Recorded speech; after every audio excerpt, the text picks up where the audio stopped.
right, everyone, thank you for tuning into our webinar today for laser heat treating, exploring the endless horizons of surface enhancement.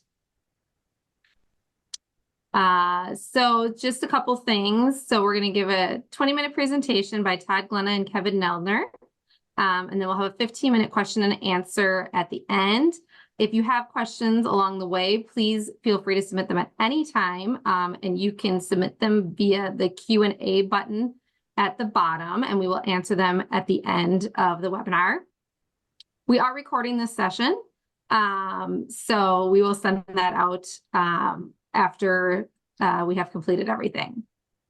Our presenters today are Todd Glenna and Kevin Neldner. Todd is our sales manager in metals. He started working at Preco in 2018.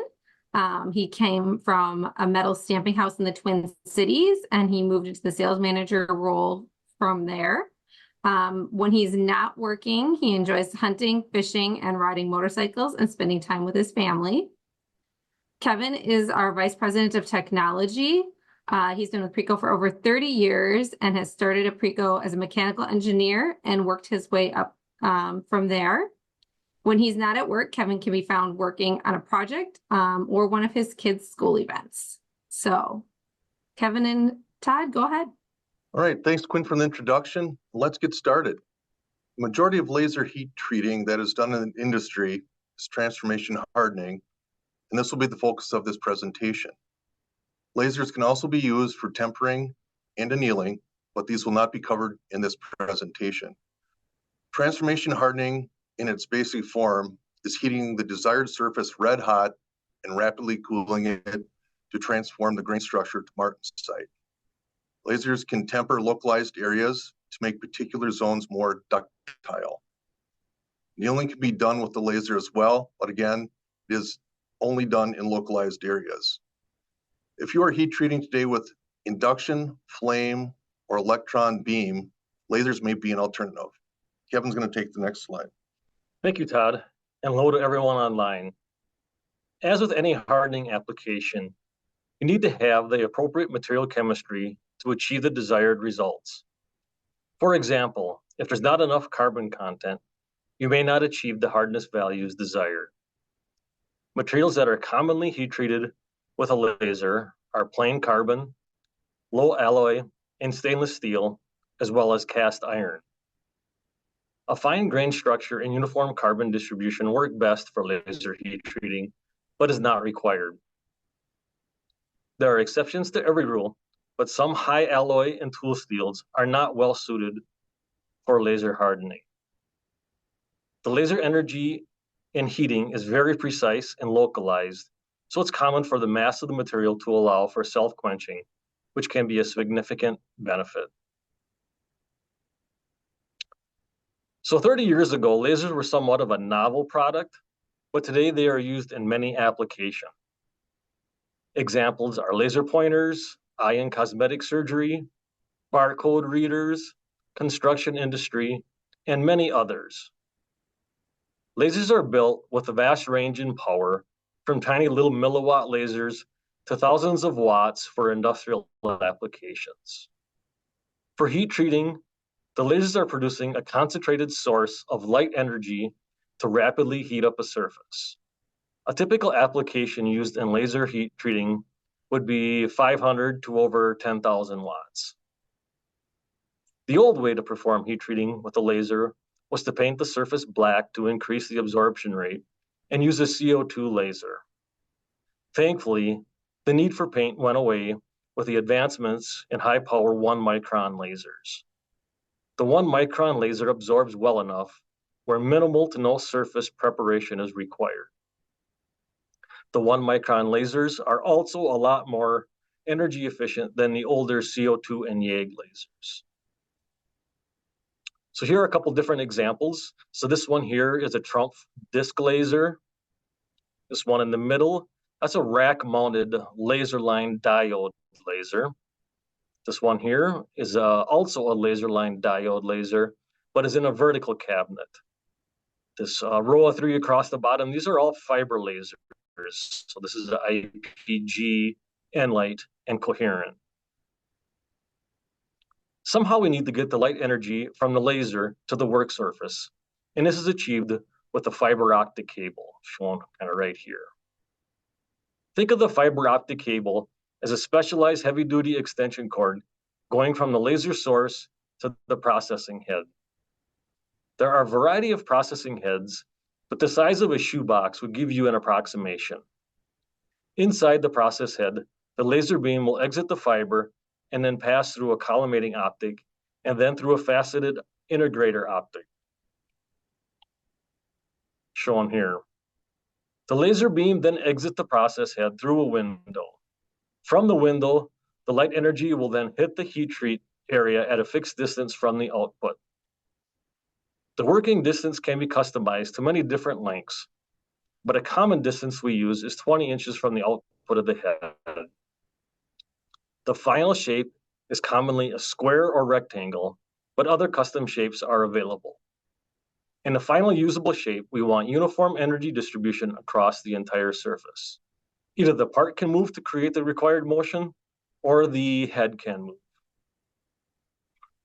In this photo, this is a basic process head. The fiber optic cable is connected to the top silver piece, which is right here. The optics are in the black section, and the beam exits the bottom side, which is right here. For each desired rectangular size, a different optic is required. As you can see, there's water cooling of the optics as well, which is in these clear hoses right here. The laser will be rapidly heating the surface red hot, so any surface residue will be vaporized. We typically have some positive air pressure to push the vapors away from the process area and a localized exhaust collection to capture the vapors. A unique process head is this laser line zoom module. It allows for adjustability in the X and or Y direction to allow you to select the beam size you need for a specific application. The image on the left shows the range of options available. The zoom head has capability of adjusting on the fly, as shown in the image in the middle. The image on the right is the zoom head. The fiber optic cable would enter vertically in the back right here, and the beam exits through the box, through the window in the front right here. So now that we have the laser beam to the part, here's an example to help illustrate the process. The laser beam is shown in red and would have started at the front edge of the part and would be traveling towards the back. The laser light energy rapidly heats up the surface, staying below the melting point. In this image, the front of the part would already be heat treated, and the yellow glowing area is indicating the active zone. The case depth is controlled with time exposure and can be associated with the travel speed. The left image is traveling faster and creating a shallower case depth. The image on the right is traveling at a slower rate, but allowing more energy to be absorbed, thus creating a greater case depth. Why use the laser? There's low heat input with minimal distortion, so most of the applications do not to be remachined after heat treating. You can be very selective and precise, only heat treating surfaces you want to be hardened. With lasers, the parts don't need to be batched and sent to an oven. They can be processed with single part flow. Ability to get down deep into a cavity, such as a blind hole. You can use a pyrometer to close the feedback loop by controlling laser power to a set point based on the surface temperature. We'll talk about this later. Typically, there is enough mass in the heat-treated area to achieve self-quenching, so typically no quenching fluid is required. With self-quenching, there is no messy cooling fluid to deal with. There are specialized applications that use a quenching fluid, but that is a subject for a different webinar. The rapid self-quenching achieves the maximum hardness capability of the particular material you are using. Something that's notable here is this is a non-contact process like most other heat treating methods. Here's an example where the customer had a larger part and only needed a specific hardened zone that was 19 millimeters wide and a case depth of 0.5 millimeter. The laser does not heat up an entire part, so it's very localized heat. We used a 20 millimeter wide laser beam for this process. This was accomplished with a single pass and no pre-treatment of the surface was required. There was plenty of mass to self-quench the part. So this is a cross-section of the heat-treated area that has been mounted, polished, and etched to show the case depth. So the base material is this bottom silver section. The hardened zone is this black area, and this upper black area is potting material that is used to mount the sample for polishing. The edges of the laser case hardening are always rounded like you see here. As you can see, there's minimal heat affected zone transitioning from the hardened area to the base material in a very short distance. This is an early laser heat treating application using gray cast iron. It was heat treating the ID of an engine cylinder liner for diesel locomotives. The customer was interested in extending the life of the cylinders by case hardening them. So these liners are about 9 inches in diameter and needed case hardening to a depth of about 12 inches into the cylinder. This is way too large of an area to laser heat treat in a single pass, so it took several passes. The picture on the upper right is showing the process. So this is an application that uses a mirror to reflect the beam 90 degrees to hit the sidewall. The laser started heating, the heat treating started on the top of the liner and did a spiral pattern down the ID. So this upper stripe here is the first pass, and the bright spot is where the laser is actively treating the second pass. The width of each pass was about 0.6 inches or 15 millimeters wide. The bottom picture is the section cut out of the cylinder. So this lower gray area is the base material. Again, the black area is the heat treated portion, and this upper brown is the potting material again. So the actual cylinder wall was along this line between the potting material and the black. The first pass was on the right. The second pass was on the left. As you can see, the second pass leaves a small heat affected zone right here between the passes, creating back temper, which leaves a narrow, soft area. So for some applications, the back tempering with multiple passes is undesirable. But in this application, the soft zone would allow a thin film of oil to be retained. This provided for better lubrication of the piston. The customer was able to get about 5 years of service before they would need to pull the cylinder. They would then rehone it and then put it back in service, and they could get another 5 years of service out of it. Here's an example where the customer wanted to heat treat the lobe of a camshaft. In this application, we can demonstrate the effectiveness of using the pyrometer temperature feedback to control the process. So the left image is a cross-section view and etched sample of the cam lobe. The customer wanted a consistent heat treat depth around the cam, with the tip being the highest wear surface. The graph is showing the pyrometer that is controlling the laser power based on temperature. So there's a very thin red line that is the actual temperature from the pyrometer. It's hard to see, but appears every so often below the green line here. The green horizontal line is the set point or desirable temperature to perform the heat treating, and that is at 1200 degrees C. The black line is the laser output power from 0 to 100%, and its scale is over here on the right. The start of the process was on the lower portion of the cam in the 6 o'clock location. So at the start, the laser starts out at full power, 100% power, and the part is at room temperature. Very rapidly, the temperature reaches 1200 degrees C, and the laser power drops to about 40%. For about 7.5 seconds, the temperature is very steady, and the power is wiggling around a little bit to maintain temperature.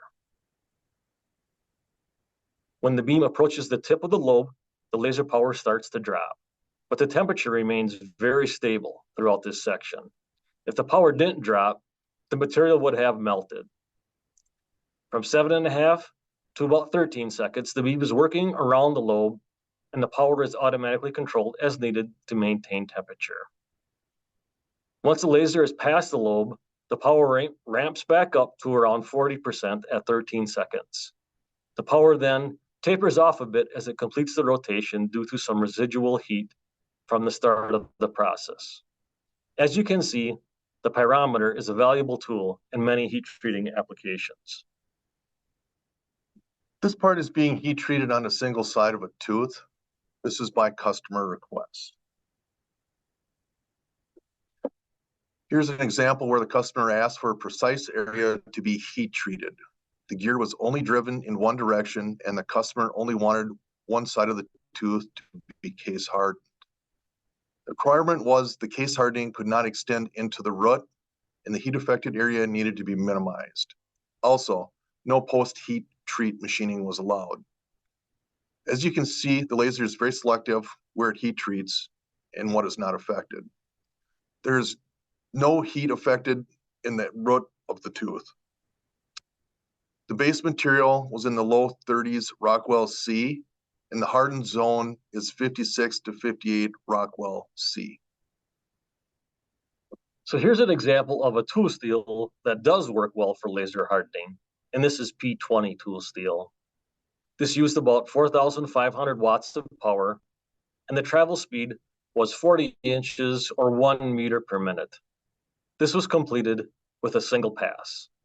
The case depth of this sample is 80 thousandths deep, or 2 millimeters, which is a common limit of how deep a case that lasers typically heat treat to.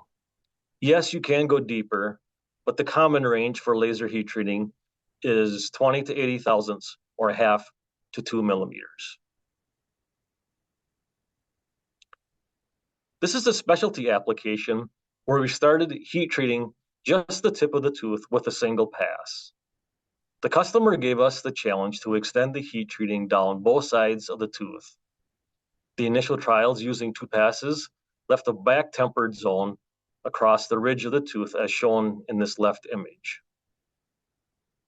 To eliminate this problem, the beam was split so that both sides of the tooth could be heat treated at the same time, and it left no back tempered zone on the face of the tooth. The image in the middle shows a simplified animation of the process head. Here are the optics used to split and reflect the beam, and the red animation approximates the laser beam path through the head. So here's an example of this head in action. The laser beam comes down through this section right here. The splitter optic is kind of in this middle section. One side of the beam comes down, hits a reflector, and goes down to the process. The other beam hits a reflector over here, again down to the process. And we talked earlier about an exhaust. So this is an exhaust hose collecting any fumes that are generated during the process. This image on the right is a close-up picture while the tooth was being heat treated. This particular application is not a geared tooth, so maybe a flute would have been a better term, but the same principle applies to both. And finally, here's a picture of the cross-section of the tooth showing the consistent case depth. These are examples of machines that can heat treat. These machines will cover small to large parts. The ST1000, which is on the left-hand side of the picture, and the second machine from the right have dials on them. This allows you to load and unload while the other side of the dial is processing. Options of manual opening doors and auto opening doors are also available. These are some of the larger machines. These are open station machines. The machine on the left is designed to have long tubes processed on it, and the photo on the right shows a robot with a laser line zoom head on it for processing. You can see the large rotary with the robot there, and that is also where the part would sit as you see it to be processed. This concludes the presentation portion of the webinar. Thank you for taking the time to join us. Please contact Kevin or myself with any specific questions you have. We have a PhD material scientist on staff that has helped us with preparing the content. He's an expert in the field and can help answer any questions you have. We will now transition to the question and answer portion of the presentation. So the first question is, why are some high alloy and tool steels not well suited for laser heat treating?